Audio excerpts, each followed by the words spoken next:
સિંધુદય ન્યૂઝમાં આપ સૌનું સ્વાગત છે। આવો જોઈએ આજના સમાચાર। કેન્દ્ર સરકાર દ્વારા વાહન ચાલકો સામે કાયદો લાગુ કરતા દાહોદ શહેર સહિત જિલ્લામાં પણ ટ્રકોના પૈડા થમ્યા।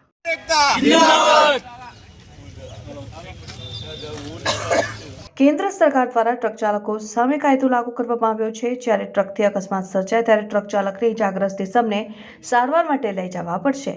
જો ટ્રક ચાલક ઇજાગ્રસ્ત ઇસમને સારવાર માટે નહીં લઈ ગયો ત્યારે તેનું ઘટના સ્થળે અથવા સારવાર દરમિયાન મોત થશે તો એ ટ્રક ચાલક સામે 8 લાખ રૂપિયા દંડ પેટે ટ્રક ચાલકને આપવા પડશે। સાથે 10 વર્ષની સજા વાહન ચાલકોને ભોગવવી પડશે, જેને લઈને આખા ભારતભરમાંથી ટ્રક ચાલકોમાં રોષ જોવા મળ્યો છે। કેટલાક રાજ્યોમાં ટ્રક ચાલકોએ રસ્તાઓ જામ કરી હડતાલ ઉપર ઉતર્યા છે, જે હડતાલની હવા દાહોદ જિલ્લામાં પણ પહોંચી છે અને આ કાયદાને લઈ દાહોદમાં પણ વાહનોના પૈડા થંભી ગયા છે।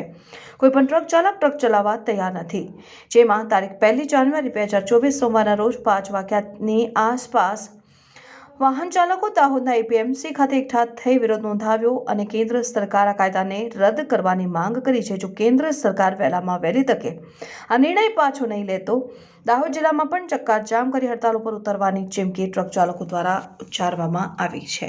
આ કાળો કાનૂન લગાડ્યો છે ડ્રાઈવરો માટે, એ કાયદો નહીં ચાલે, આને રદ કરો। શું કાયદો છે? આ જે ડ્રાઈવરોને 10 વર્ષની સજા, 10 લાખ રૂપિયા દંડ, એ નહીં ચાલે। કેમ કે 5000 પગારમાં તો 10,000 લાખ કઈથી લાવવાના? અમે નાના માણસો મજૂરી કરીને અમે કમાઈ ખાતા હોય, એની અંદર અમે શું કરીશું? આ કાનૂન નહીં ચાલે તો અમે ડ્રાઇવિંગ ના કરીએ। સજા બી કરીએ તો પછી અમારા ઘરવાળા કોણ પાડે? બાબુભાઈ રૂપાભાઈ બારિયા જે કોર્ટ। મારા ડ્રાઈવર ભાઈઓને નમસ્કાર। જે ભૂલચૂક થયો તો માફ કરજો। આ કાળો કાયદો કેન્સલ કરાવો। આપણે 10,000ની 10 વર્ષની નોકરી કરશું તો 10 વર્ષ તો જેલમાં જ સડી જશું, તો આપણા ઘરવાળાને કોણ પાડશે? 5,000, 7,000 પગારમાં આપણું ઘર ચાલે છે? તો આપણે શું કરીએ બોલો? તમારા ઉપર છે બધું આધાર। તમે એકતા કરો ને આ કાળો કાયદો કાઢાવો। અમે દાહોદ જિલ્લા ડ્રાઈવર યુનિયન તરફથી બધા ડ્રાઈવરો સાથ સહકારથી કહીએ છીએ સરકારને કે જે કાયદો સરકારે લાગુ કર્યો છે કે ડ્રાઈવર એક્સિડન્ટ કરી અને જે પણ એક્સિડન્ટ માણસ હોય એને સારવાર આપે તો સરકાર એની સજા ઓછી કરે।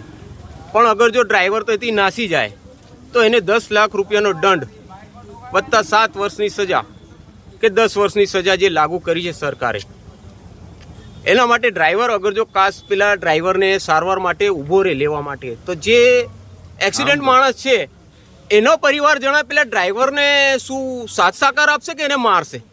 કાં તો ડ્રાઈવર રોકાશે તો એને પેલા લોકો મારી નાખશે। એટલે આવો કાળો કાનૂન અમારે જોઈતું નથી અને સરકારથી અમારી વિનંતી છે બધા ડ્રાઈવરો મળીને કે એ એમનો કાળો કાનૂન પાછો લે અને અમારે સાથ સહકાર આપે। ડ્રાઈવરો કે પાસ ઇતને પૈસે જો આ કાયદો પાછો નહીં લેવામાં આવે તો તમારા અને આ જે કાયદો કાનૂન સરકાર પાછો નહીં લે તો અમે કોઈ દિવસ આ ડ્રાઇવિંગ કરીએ નહીં અને હાથમાં પકડીને ના ચાલીએ। અમે ડ્રાઇવિંગ કરું છું નહીં। ઓકે, આપનું નામ? મારું નામ અજીતભાઈ કંસારા।